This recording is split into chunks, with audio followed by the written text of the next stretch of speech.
بدبخت را پاسي یو ظالم را پاسي او د سپینو ډکو نه خو الله له حیا ول داسې انسان چې دی خو چاته نقصان هم نشي رسولی داسې انسان چې ټول عمر یې د قرآن او د حدیث او د منبر او د محراب خدمت کړی دی او ته په هغه باندې ګولی ورئ زړه کې درد نه پیدا کېږي زړه کې د غم نه پیدا کېږي چې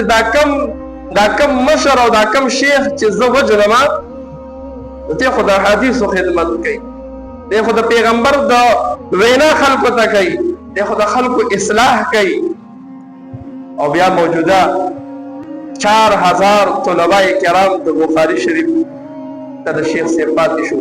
دا نیمګړي کتابونه به څوک رسي زړه کې دا غم نه پیدا کېږي یعنی کم قاتل چې قتل کوي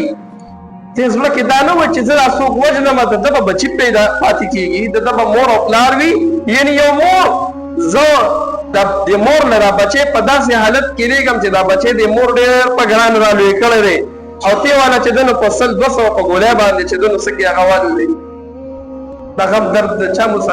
او دلته خو کافر نشته خو مسلمان دی ټول چې سار پاسې دوی پلانکي ځای کې پلانکي وویشت پسې وویشته په پټ ځای وویشته په 2 کوټه باندې په مرلا باندې په پوله باندې په ډکي باندې نو زړه نه د الله یاره وتېده معمولي غونډه کې خبره مخې ته راشي او بس دویمه خبره نه وي خو بس هغه دویمه ورسره ډز او بیا یاد ساتئ مسلمانه ته خو وایې چې بل مې ووجو زړه مې یخ شو زړه دې یخ نه شو دا دې د آخرت څه کو د جهنم ته شا الله قرآن کې وایي که ومن یقتل مؤمنا متعمدا فجزاؤه جهنم چا چې قصدن راولګېدو او بل کس یې ووجو نو جزا یې سره جهنم تا ته په دنیا کې څه میلاو شي او چا چې کړي دي مرګونه وګورئ هېڅ یې په لاس نه دي راغلي دغه شان دې پاتې شوي دي سروالی بروالی هېڅ هم په لاس نه دي راغلي او که ته پکې خم شي ځمکه به یې درته پاتې شي او جایداد به یې درته پاتې شي او یا به ستا هسې نوم وشي زړه به دې یخ شي آخرت سره به څه کوې ولې قبر له به نه ځي الله ته به نه مخامخ کېږي د ټولو مسلمانانو خدمت کې دا ګزارش دی د یو بل سره د یو بل احترام کوو کوم شیوخ چې زمونږ نه لاړل دا ډېر محترم وو دا حدیثو خدمتونه یې کړي دي الله دې د دوی دا خدمتونه قبول او منظور وګرځوي خو عوام چې څومره دي کوشش به دا کوو د علماو قدر به زړه کې ساتو ور یاد ساتئ وربل پیغمبر نه راځي چې موږ ته به ووایي چې زه پیغمبر یم او زما دا خبره ومنئ په مخ د ځمکه دا یو عالم دی چې د پیغمبر وراثت یې اخیستی دی او تاسو ته امت ته چې د پیغمبر څه کوي احادیث بیانوي د علماو قدر به څه کوو زړه کې ساتي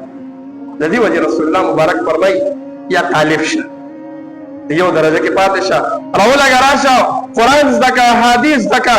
کور پرېږده که کور نه پرېږدې خپل مسجد ته راشه او د قرآن او حدیث علم شروع که طالب علم شه دویم نمبر څه شه عالم شه قرآن او حدیث زده که بل د حیا دا خدمت شروع که او دریم نمبر څه شه د دې طلباو د دې علماو خدمت کوونکی جوړ شه د دې خدمت کوونکی جوړ شه څلورم مه جوړېږه ګینې ته به هلاک شې دا رسول الله مبارک فرمایي وفي روایت نو په بل روایت کې راځي او محبا چې نه طالب کېدی شي نه عالم کېدی شي نه خدمت کولی شي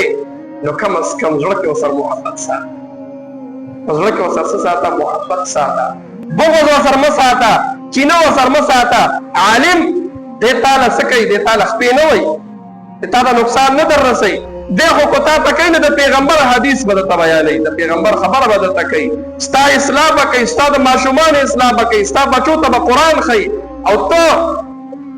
په فیسبوک باندې د علماو ته ته کنځل کوې په فیسبوک باندې د علماو خلاف پوسټونه ورکې علما ستا د بچو نگرانی کوي او ته د عالم پسې چې د عالم سر لګې پګړۍ ته لرې کې او ورته د سپي سر لګې ورته د خر سر لګې ولې تا نه به الله دا تپوس نه کوي په کومه غاړه روانې چېرته روانې د یو بل قدر د یو بل احترام علما چې څومره دي د زموږ د سر تاجونه دي موږ ته استادان وی دې کې دا مکوئ چې دا زما عالم دی دا پلان کې عالم دی یا دا دې فرقې سره تعلق ساتي او دې بلې ډلې سره تعلق ساتي و چې په نوم عالم دی او د پیغمبر حدیث ویلي دی قرآن ویلي دی تاسو د زړه د قدر کوئ الله به تاسو د دې اجر او ثواب درکړي الله دې د عمل کولو توفیق را نصیب کړي